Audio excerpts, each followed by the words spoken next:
सहनाववतु सहनौ भुनक्तु सह वीर्यं करवावहै तेजस्विनावधीतमस्तु मा विद्विषावहै। ओम शांति शांति शांति।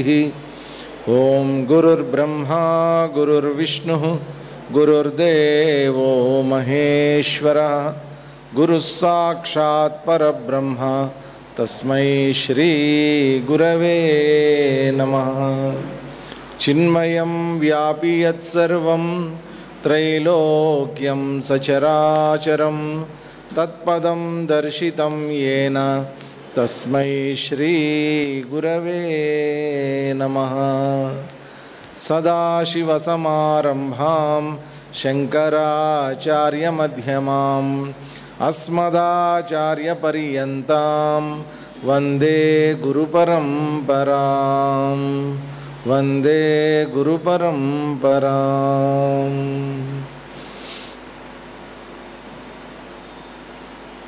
नमः कोदण्डहस्ताय सन्धिकृतशराय च खण्डिताखिलदैत्याय रामाय पन्निवारिणे रामाय रामभद्राय रामचन्द्राय वेधसे रघुनाथाय नाथाय सीतायाः पतये नमः।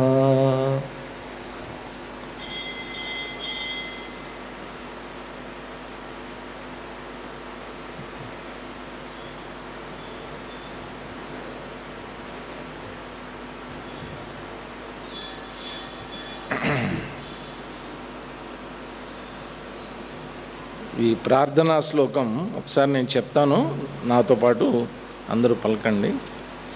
సర్వ వేదాంత సిద్ధాంత గోచరం తమగోచరం గోవిందం పరమానందం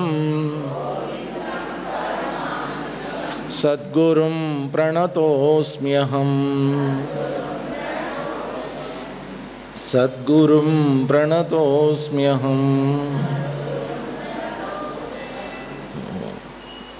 నిన్న శంకరాచార్యుల వారు వివేక చూడామణి గ్రంథాన్ని ప్రారంభించి వారి గురువులైనటువంటి గోవింద పాదులకి ఒకసారి ప్రణామాలు అర్పించి గ్రంథాన్ని ప్రారంభించారు. మొట్టమొదట నిన్న తెలియజేసినటువంటిది ఏంటంటే మానవ జన్మ యొక్క విశిష్టత, మానవ జన్మ ఎంతో దుర్లభమైనటువంటిది అనే విషయాన్ని చెప్పి, దీంట్లో కూడా దైవానుగ్రహం ఉండటం వల్లే మానవుడికి మోక్షం పొందాలి అనేటువంటి కోరిక, ఆ కోరిక తీరడానికి కావలసినటువంటి జ్ఞానాన్ని అందించగలిగినటువంటి సత్పురుషులు, ఇటువంటిదంతా కూడా దైవానుగ్రహం వల్ల లభిస్తారు. ముక్తిర్నో శతకోటి జన్మ సుకృతై, కొన్ని వేల జన్మల్లో మనం చేసుకున్నటువంటి పుణ్యం వల్ల ముక్తి పొందాలి అనేటువంటి కోరిక ఈ మానవ జన్మలో మనకి లభిస్తుంది అనేటువంటి విషయాన్ని చెప్పారు. సో ఇదంతా ఏంటంటే, నువ్వు ముందు మానవుడిగా పుట్టావు, మామూలుగా ఏమనుకుంటావంటే నేను అందరిలాంటి మానవుడినే అని నేను అనుకుంటున్నా. ఇంతకాలం అందరూ పుడుతున్నారు, నేను పుట్టా, అందరూ తింటున్నారు, నేను తినేస్తున్నా, అందరూ బతికేస్తున్నారు, నేను బతికేస్తున్నా అని అనుకుంటున్నాం మనం. కానీ ఇక్కడ శంకరాచార్యుల వారు చెప్తున్నటువంటిది ఏంటంటే, యు ఆర్ సంథింగ్ స్పెషల్. అసలు నీ జన్మే చాలా ఉత్తమమైనటువంటిది. కాబట్టి మనల్ని మనం గౌరవించుకోవడం అలవాటు చేసుకోవాలి. ఆత్మాభిమానం పనికిరాదు, ఆత్మగౌరవం అనేటువంటిది ఉండాలి. చక్కగా ఈ మానవ జన్మను సార్థకం చేసుకోవాలి అంటే ఒకటే ఒకటి లక్ష్యం ఉంది మనకి. మొత్తానికి మనకి 4 లక్ష్యాలు చెప్పారు. ఒక మానవుడిగా పుట్టిన తర్వాత 4 లక్ష్యాలని సాధించమన్నారు. ఏమేంటా 4 లక్ష్యాలు ఖచ్చితంగా సాధించాలి మనం. అందరికీ తెలుసు కదా, ధర్మ అర్థ కామ మోక్షాలు. ధర్మ అర్థ కామ మోక్షాలు, ఈ 4టిని నువ్వు సాధించి తీరాలి. అందుకనే మనం సంకల్పం చెప్పేటప్పుడు అప్పుడు పూజారి కదా, ధర్మ అర్థ కామ మోక్ష చతుర్విధ ఫల పురుషార్థ సిద్ధ్యర్థం ఇష్టకామ్యార్థ సిద్ధ్యర్థం మనోవాంఛాఫల సిద్ధ్యర్థం అవన్నీ తర్వాత. మొట్టమొదటి నువ్వు పొందవలసినటువంటిది ఈ 4. కాబట్టి మొట్టమొదటి ఏం చెప్పారు? ధర్మం అని అన్నారు. ధర్మం అంటే ఏంటి?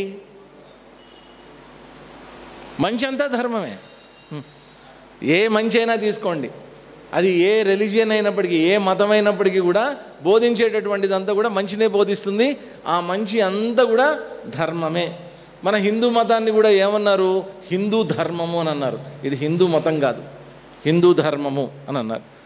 కాబట్టి ఈ ధర్మం అంటే ఒక మార్గం, ధార్మికమైనటువంటి మార్గం. కాబట్టి ఈ మార్గం యొక్క లక్ష్యం ఏమిటి? భగవంతుణ్ణి తెలుసుకోవాలి, భగవంతుణ్ణి చేరుకోవాలి. చేరుకున్నప్పుడు నీకు లభించేటటువంటిది మోక్షం.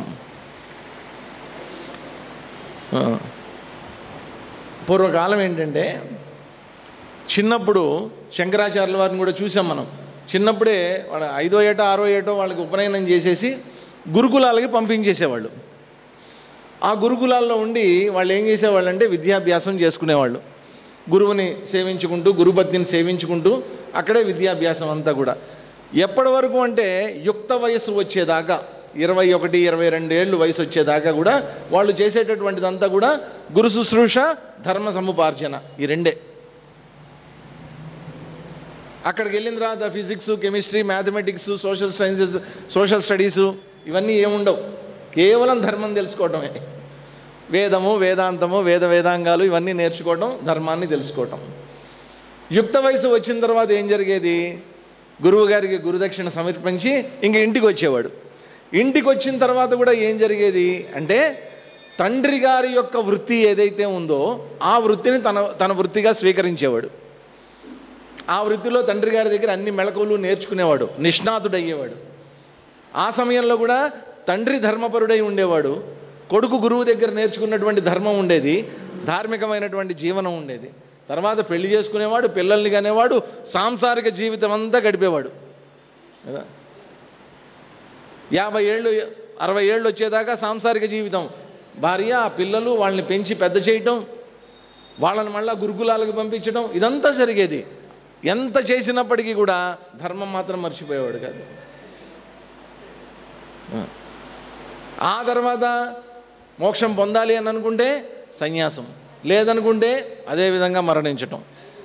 కాబట్టి జీవితం అంతా కూడా ధర్మం, ధర్మం, ధర్మం. అందుకని ఏం చెప్తారంటే, ధర్మం అంగే జీర్ణం. ధర్మం అనేటువంటిది ఎట్లా ఉండాలట? మన వ్యక్తిత్వంలో జీర్ణం అయిపోవాలట. మామూలుగా మనం తిన్నటువంటి ఆహారం జీర్ణమైపోయి మన శరీరం లోపలికి ప్రవేశించి జీర్ణమైపోయి మన శరీరం కింద మారుతుంది మనం తినేటటువంటి ఆహారం అంతా కూడా కదండి. అందుకనే చెత్త తిన్నాం అనుకోండి రోగాలు వస్తాయి. ఆరోగ్యకరమైనటువంటి ఆహారం తిన్నాం అనుకోండి ఆరోగ్యం లభిస్తుంది. ఎందుకని? ఆహారం శరీరంగా మారుతోంది. అదేవిధంగా నాకు తెలిసినటువంటి ధర్మం, నేను పొందినటువంటి ధర్మం అంతా కూడా నా వ్యక్తిత్వంలో జీర్ణమైపోవాలి, నా పర్సనాలిటీ కింద మారిపోవాలి. అలా ధర్మం నా లోపల జీర్ణమైపోయింది అనుకోండి, అప్పుడేం జరుగుతుంది? నేను మాట్లాడేది ధర్మం ఉంటుంది, నా ఆలోచనలు ధార్మికమైనటువంటివి ఉంటాయి, నా నిర్ణయాలు ధార్మికమైనటువంటివి ఉంటాయి, నేను చేసేటటువంటి కర్మలు ధార్మికమైనటువంటివి ఉంటాయి. మనస వాచ కర్మణ ధర్మం అనేటువంటిది నా ద్వారా వ్యక్తీకరింపబడుతూ ఉంటుంది. అందుకని ధర్మం అనేటువంటిది నా లోపల జీర్ణం అయిపోవాలి అని అన్నారు. ధర్మం అంగే జీర్ణం. ఎలా జీర్ణం అయిపోవాలట? ఒక ఉదాహరణ చెప్పారు. మనందరికీ తెలుసు మహాభారతం అదని. మహాభారతంలో మాయాజూదంలో పాండవులు ఓడిపోయారు. ఓడిపోయిన తర్వాత వాళ్ళకి అరణ్యవాసం, అజ్ఞాతవాసం వచ్చింది. ఈ అరణ్యవాసం చేస్తూ ఉన్నప్పుడు వాళ్ళు ఏం చేశారంటే ఒక పర్ణశాల లాంటిది ఒకటి నిర్మించుకుని అడవిలో అక్కడే తల్లితో సహా అక్కడే ఉంటూ వచ్చారు వాళ్ళు. ఒకరోజు ఏం జరుగుతుందంటే లోపల ధర్మరాజు, కుంతీదేవి ఏదో ఒక విషయం మీద డిస్కషన్ చేస్తున్నారు, చర్చ జరుగుతోంది. మిగతా 4 తమ్ముళ్ళు బయట చెట్టు కింద అరుగు మీద కూర్చుని వాళ్ళు ఏదో మాట్లాడుకుంటున్నారు. ఇంతలో ఎక్కడి నుంచో ఒక వృద్ధ బ్రాహ్మణుడు పరిగెత్తుకుంటూ వాళ్ళ దగ్గరికి వచ్చాడు. ఆ బయట కూర్చున్నటువంటి 4 తమ్ముళ్ళ దగ్గరికి వచ్చి చెప్పాడు, నేను కూడా ఇదే అడవిలో ఒక ఆశ్రమాన్ని కట్టుకుని ఉన్నాను. ఇక్కడ నేను ప్రతిరోజు కూడా అగ్నిహోత్రం చేస్తాను, హోమం చేస్తాను, నిత్యాగ్నిహోత్రం అంటారు. ప్రతిరోజు అగ్నిహోత్రం చేస్తాను నేను. ఆ అగ్నిహోత్రంలో అగ్నిని ప్రజ్వలింపజేయడానికి అరణి అని ఒక పరికరం ఉంటుంది. చూసుంటారు ఈ రోజుల్లో యూట్యూబ్లో అక్కడ బాగా కనిపిస్తోంది అది కదండి. ఒక మన కార్పెంటర్స్ దగ్గర ఉంటుంది ఒకటి తాడు చుట్టి దాన్ని ఇలా ఇలా లాగుతారు. లాగితే కింద అగ్ని వస్తుందన్నమాట. కార్పెంటర్స్ ఇదివరకు మా పక్క బర్మా అనేవాళ్ళు దాన్ని. మామూలుగా మజ్జిగ చిలుకుతారు చూసారా, తాడు కట్టి అలా చిలుకుతారనమాట. చిలికినప్పుడు ఆ కింద ఉండేటటువంటి చెక్కలో అగ్ని పుడుతుంది. ఆ పరికరాన్ని అరణి అంటారనమాట. నా దగ్గర కూడా ఒక అరణి ఉంది. అయితే ఏం జరిగిందంటే ఇవాళ పొద్దున ఆశ్రమంలోకి ఒక పెద్ద దాన్ని ఏమంటారు లేడీ అండ్ జింక అది ఆశ్రమంలోకి చొరబడింది. దానికి పెద్ద పెద్ద కొమ్ములు ఉన్నాయి. ఆ కొమ్ముల మధ్యలో అది ఇరుక్కుపోయింది, అది పారిపోయింది. ఆ జింక పారిపోయింది. ఇప్పుడు ఆ అరణి లేదు నా దగ్గర. ఈ అరణి లేకపోతే నేను అగ్నిని ప్రజ్వలింపజేయలేను. అగ్నిని ప్రజ్వలింపచేయలేకపోతే ఇవాళ చేయవలసినటువంటి నిత్యాగ్నిహోత్రం ఆగిపోతుంది. ఇవాళ చేసేటటువంటి నిత్యాగ్నిహోత్రం కనుక ఆగిపోతే నాకు బ్రహ్మహత్యా దోషం చుట్టుకుంటుంది. కాబట్టి మీరు చూస్తే యువకుల్లాగా ఉన్నారయ్యా, నలుగురు కాస్త వెతికి ఆ లేడీ ఎక్కడుందో అరణి ఎక్కడుందో నాకు వెతికి తెచ్చిపెట్టండి అయ్యా అని రిక్వెస్ట్ చేశాడు. చేస్తే ఈ అన్నదమ్ములందరూ నవ్వారు. ఏమయ్యా ముసలాడివి, ఒకరోజు అగ్నిహోత్రం చేయకపోతే ఏమవుతుంది, ఏం కాదులే, కొంపలేం అంటుకోవులే, అయినా మేమే కష్టాల్లో ఉన్నాము, నీ కష్టాలు కూడా మేమెక్కడ ఎత్తినేసుకోమంటావు అని చెప్పి ఏదో కొంచెం యథాలాపంగా మాట్లాడేశారు.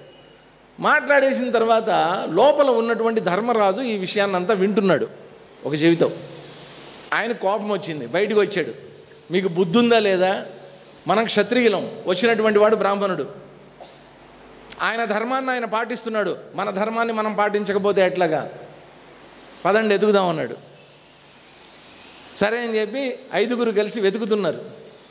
వెతుకుతూ ఉంటే ఇలాగే మంచి ఎండలకాలం 42 degrees 43 degrees అయిపోయింది. విపరీతమైనటువంటి దాహం వేస్తోంది. ఆ లేడీ కనిపించలేదు, ఆ జింక కనిపించలేదు, ఆ అరణి కనిపించలేదు వాళ్ళకి.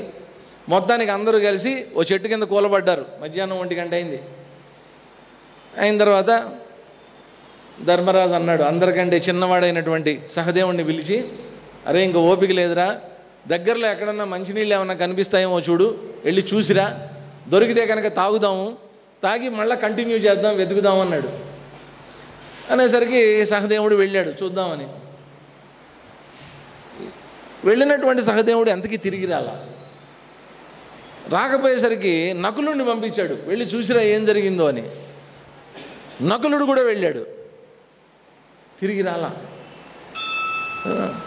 అర్జునుడు వెళ్ళాడు, తిరిగి రాలా. భీముడు వెళ్ళాడు, తిరిగి రాలా. చివరికి తానే స్వయంగా వెళ్ళాడు.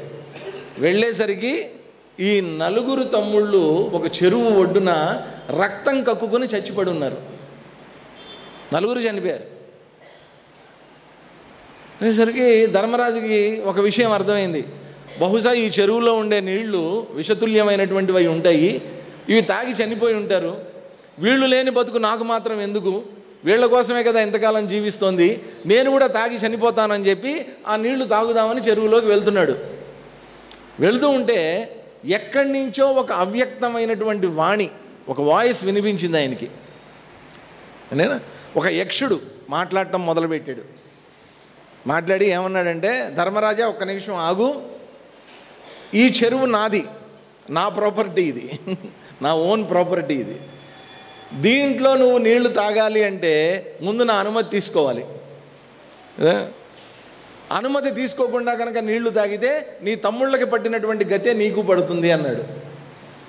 సరేనయ్యా, నువ్వు పర్మిషన్ ఇస్తే నేను నీళ్లు తాగుతాను, సరే అనుమతి ఇవ్వు అని అడిగాడు. నేను అనుమతి ఇవ్వాలి అంటే నేను అడిగిన ప్రశ్నలకి నువ్వు సమాధానం చెప్పాలి అన్నాడు. ఇది ఎక్కడ కండిషన్ రా బాబు అనుకున్నాడు. చావడానికి కూడా పర్మిషన్ కావాలి, ఆన్సర్స్ చెప్పాలి. సరే అడుగు అన్నాడు. మనందరం వినుంటాం చిన్నప్పుడు చందమామ కథల్లో 7th class 8th class text బుక్లో నాన్ డీటెయిల్స్లో చదువుంటాం. యక్ష ప్రశ్నలు అని ఉంటుంది. దిస్ ఈజ్ ఈ ఇన్సిడెంటే అనమాట. దాదాపు 200 ప్రశ్నలు అడిగాడు. ఏదో 1 2 అడుగుతాడు అనుకున్నాం, 200 ప్రశ్నలు అడిగాడు. విచిత్రం ఏంటంటే 200 ప్రశ్నలకి ధర్మరాజు ధర్మబద్ధంగా సమాధానం చెప్పాడు. ఎక్కడా ధర్మాన్ని పొరపాటును కూడా తప్పకుండా 200 ప్రశ్నలకి సమాధానం చెప్పాడు ధర్మరాజు. అది ధర్మరాజులో ఉండేటటువంటి ధర్మం. చెప్తే అప్పుడు ఆ యక్షుడు ఆశ్చర్యపోయి, ధర్మరాజా, నిన్నేదో ఇబ్బంది పెట్టడానికి క్వశ్చన్స్ అడిగానని అనుకోకు, నువ్వేదో మాయాజూడం ఆడావు, నువ్వు అధర్మం చేసావు అని లోకం అంతా అనుకుంటోంది, అది తప్పు అని చెప్పడానికి నేను 200 ప్రశ్నలు అడిగాను నిన్ను, నీ లోపల ఇంత ధర్మం ఉందని చెప్పి ప్రపంచానికి తెలియాలి అన్నాడు ఆయన. కాబట్టి నాకు చాలా ఆనందంగా ఉంది నీ ధర్మాన్ని చూసిన తర్వాత. నీకు ఏదైనా ఒక వరం ఇస్తాను, కోరుకో. ఏంటా వరం అంటే, ఇక్కడ చనిపోయి ఉన్నటువంటి నలుగురిలో ఒకళ్ళని బతికిస్తాను, ఎవరు కావాలో కోరుకో అన్నాడు. ఒకళ్ళని బతికిస్తా. వేరే ఆలోచన లేకుండా, రెండో ఆలోచన లేకుండా ధర్మరాజు వెంటనే ఏమడిగాడంటే, నకులుణ్ణి బతికించు అన్నాడు. రెండో ఆలోచన లేదు ఇంకా. యక్షుడు ఆశ్చర్యపోయాడు. అసలు అందరికంటే ఫస్ట్ వచ్చినటువంటి వాడు సహదేవుడు. రేపొద్దున మహాభారత మహాసంగ్రామం రాబోతోంది. దీంట్లో దుర్యోధనుడిని నువ్వు ఎదుర్కోవాలి అంటే భీముడు కావాలి నీకు, భీముడిని వద్దన్నావు. కర్ణుడిని ఎదుర్కోవాలంటే అర్జునుడు కావాలి, అర్జునుడిని వద్దన్నావు. నకులుణ్ణే ఎందుకు కోరుకున్నావు అని అడిగాడు. అప్పుడు మనకి మామూలుగా మనం టీటీడీ వాళ్ళు రాస్తూ ఉంటారు, అక్కడ చూసారా, ధర్మో రక్షతి రక్షిత. అప్పుడు ఆయన ధర్మరాజు చెప్పినటువంటి మాట అన్నమాట, ధర్మ ఏవ హతోహంతి ధర్మో రక్షతి రక్షిత. ధర్మాన్ని కనుక నేను నాశనం చేస్తే నా చేత నాశనం చేయబడినటువంటి ధర్మం నన్ను నాశనం చేస్తుంది. నేను ధర్మాన్ని కనుక రక్షిస్తే నా చేత రక్షింపబడినటువంటి ధర్మం నన్ను రక్షిస్తుంది. ఇందులో ధర్మం ఏముందయ్యా అన్నాడు. ఇందులో ధర్మం ఏమిటా, నా తండ్రికి 2 భార్యలు, మొదటి భార్య కొడుకైనటువంటి నేను బతుకున్నా, కుంతీదేవి కొడుకుని నేను బతుకున్నా, రెండో భార్య మాద్రీదేవి, ఆవిడ భార్య ఆ భార్య పెద్ద కొడుకు బతికుండడం అనేటువంటిది ధర్మం. Simple logic. వెంటనే యక్షుడికి కళ్ళమ్మటి నీళ్ళు వచ్చి, ఒకడిని కాదురా అందరినీ బతికిస్తున్నా పో అన్నాడు. అందరినీ బతికించి ఆ అరణ్యని కూడా తెచ్చిచ్చాడు. వీళ్ళు దేనికోసమైతే వెతుకుతున్నారో అరణ్యం తెచ్చిచ్చి పొండింటికి అన్నాడు ఆయన. ధర్మం అంగే జీర్ణం. మన వ్యక్తిత్వం ధర్మం కింద మారిపోవాలన్నమాట. అలాంటి వ్యక్తులతోటి తయారైనటువంటి సమాజం ఎలా ఉంటుందో ఒకసారి ఊహించుకోండి. అందుకని పూర్వకాలం ఋషులు మునులు వీళ్ళంతా కూడా ధర్మం ధర్మం ధర్మం. అందుకని మొట్టమొదటి పెట్టినటువంటిది ఏంటి, ధర్మం. రెండోది ఏంటి, అర్థం. అందరికీ ఏం కావాలి ఈ రోజుల్లో, అర్థం. డబ్బు కావాలి. ఎంత డబ్బు కావాలి, ఎంత డబ్బు కావాలి? ఇదేం పిచ్చి క్వశ్చన్ సార్. ఎంతైనా కావాలి, ఎంత ఇచ్చినా కావాలి. అసలు వద్దు అనేటువంటి ప్రశ్నే లేదు. ఎంత డబ్బు ఇచ్చినా మాకు కావాలి, తీసేసుకుంటాం. అరే ఉంది కదా నీ దగ్గర, అయినా కావాలి. అందరికీ డబ్బులు కావాలి. అర్థం. సంపాదించండి, సంపాదించడంలో ఎటువంటి తప్పు లేదు. కానీ ఎలా సంపాదించాలి, మొట్టమొదట చెప్పినటువంటి ధర్మాన్ని మర్చిపోవద్దండి. ధర్మబద్ధంగా నువ్వు ఎంతైనా సంపాదించు అర్థాన్ని. శాస్త్రం ఎప్పుడు నో అని చెప్పదు. ఎంత సంపాదించాలో తెలుసా అండి? శాస్త్రం చెప్పినటువంటిది ఎంత సంపాదించాలో తెలుసా? మీకు ధైర్యం ఉంటే సంపాదించండి. ఎంత సంపాదించాలో తెలుసా? మీ తర్వాత 7 తరాలు బంగారు పళ్ళాల్లో తినే అంత సంపాదించండి. మీకు ధైర్యం ఉంటే మీ తర్వాత 7 తరాలు బంగారు పళ్ళాల్లో భోజనం చేసే అంత సంపాదించండి. ఎవ్వరు వద్దనరు. కానీ ఎలా సంపాదించాలి? ధర్మం. కామం, కోరికలు. ఎన్ని కోరికలు ఉన్నాయి నీకు? ఎన్ని కోరికలు ఉన్నాయి? బుట్టలు బుట్టలు, గంపలు గంపలు ఉన్నాయి. తల మీద ఎన్ని ఎంట్రుకలు ఉన్నాయి, అన్ని కోరికలు ఉన్నాయి. అన్ని కోరికలు తీర్చుకో, మేమేం వద్దనం. కానీ ఎలా తీర్చుకుంటావు? ధర్మం.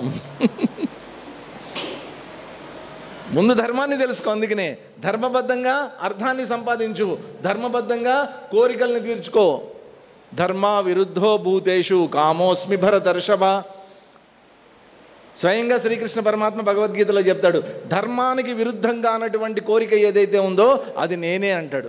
కాబట్టి ధర్మబద్ధమైనటువంటి కోరిక కోరుకోవచ్చు, ధర్మమైనటువంటి మార్గంలో ఆ కోరికని తీర్చుకోవచ్చు. మనం అవకాశం ఇచ్చింది మనకి శాస్త్రం. ఏదో ఒక రోజున ధర్మం తెలుసుకున్నా, డబ్బులు సంపాదించా, కోరికలన్నీ తీరాయి. తీరిన తర్వాత అప్పుడు అనిపిస్తుంది, ఏమనిపిస్తుంది?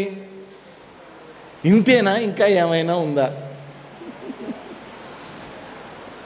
ధర్మాన్ని తెలుసుకున్నా, కావలసినంత డబ్బులు సంపాదించా, అన్ని కోరికలు తీరిపోయాయి, ఇంకా కోరుకున్న తీరవు కూడా. ఇంతేనా, ఇంకేమైనా ఉందా జీవితం అంటే అని అనిపించినప్పుడు అప్పుడేం ప్రయత్నం చేయాలి? మోక్షం. The final goal. కాబట్టి మానవుడికి 4 లక్ష్యాలు చేరుకొని తీరాలి, ధర్మ అర్థ కామ మోక్షాలు. కాబట్టి ఆ మోక్షం యొక్క ప్రాధాన్యత ఏంటి, ఆ మోక్షం పొందడానికి నీకు ఎందుకోసం ఈ జన్మ అనేటువంటిది లభించింది అనేటువంటిది శంకరాచార్యుల వారు నిన్న మనకి సంక్షిప్తంగా వివరించారు కదండి. Thanks for watching. Please comment, like, share and subscribe our channel.